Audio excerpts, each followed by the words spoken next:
আসসালামু আলাইকুম। কেমন আছেন সবাই? আশা করি সবাই ভালো আছেন। আমিও আল্লাহর রহমতে অনেক ভালো আছি। আপনারা দেখছেন FD kitchen and blog. FD kitchen and ব্লগের পক্ষ থেকে আপনাদের অসংখ্য ধন্যবাদ জানাই। আজ আপনাদের জন্য নিয়ে এসেছি 2 ডিম দিয়ে খুবই মজার প্যানকেকের রেসিপি। বানানো সহজ, খেতেও দারুণ মজা। ঝটপট সকালে কিংবা বিকেলের নাস্তায় আপনারা বাড়িতেই এই প্যানকেক বানিয়ে বাচ্চাদের কিংবা মেহমান আসলে পরিবেশন করতে পারেন। প্যানকেক বানানোর জন্য প্রথমে একটি মিক্সিং বোল নিয়ে দিয়ে দিচ্ছি রুম টেম্পারেচারের ডিম। এখানে আমি 2টা ডিম অ্যাড করেছি।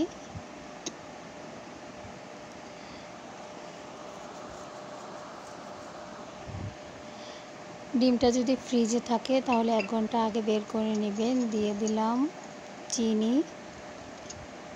চিনিটা স্বাদ মতো দিতে পারেন। চিনিটা গলে যাওয়ার পর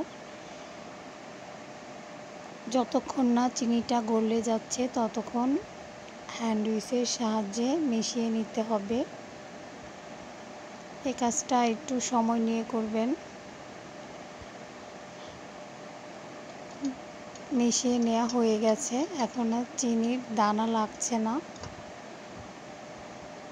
এখন এর মধ্যে আমি বাদবাকি উপকরণগুলো দিয়ে দিব। এখন এর মধ্যে দিয়ে দিচ্ছি 2 টেবিল চামচ রান্নার রেগুলার তেল। চেষ্টা করবেন ফ্লেভার ছাড়া তেল ইউজ করার জন্য। 1/2 চা চামচ বেকিং পাউডার দিয়ে দিলাম। 1/2 কাপ ময়দা দিয়েছি। আপনারা চাইলে সমপরিমাণ আটা দিয়েও এই কেক বানিয়ে নিতে পারেন। এখন হ্যান্ড উইচের সাহায্যে আস্তে আস্তে মিশিয়ে নিব। এই কাজটা একটু সময় নিয়ে করতে হবে। 2 ধাপে আমি ময়দাগুলো দিয়েছি। এখন ভালো করে মিশিয়ে নিব।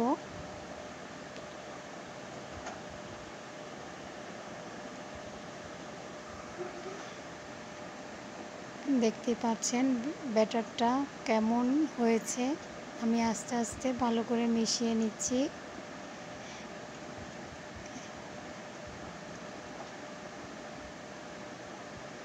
এখানে সামান্য পরিমাণ দুধ অ্যাড করতে হবে, কিন্তু আমার এখানে দুধ নেই। এজন্য আমি সামান্য পরিমাণ পানি ব্যবহার করব, কারণ ব্যাটারটা শক্ত হলে কেকও শক্ত হয়ে যাবে।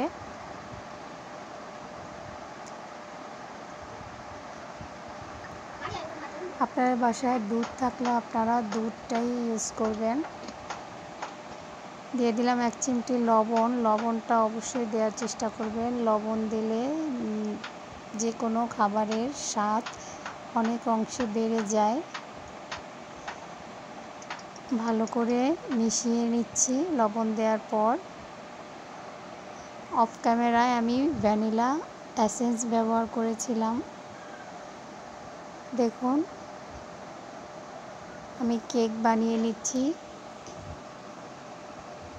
কেক বানানো হয়ে গেছে।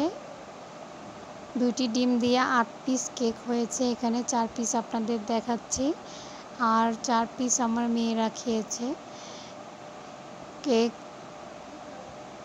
কেক বানানোর রেসিপিটা যদি একটু হলেও ভালো লেগে থাকে তাহলে চ্যানেলটা সাবস্ক্রাইব করে যাবেন। ভিডিওতে একটা লাইক দিয়ে যাবেন, কমেন্ট এবং শেয়ার করবেন। এরকম আরও নিত্য নতুন রেসিপি পেতে অবশ্যই আমার চ্যানেলটি সাবস্ক্রাইব করবেন।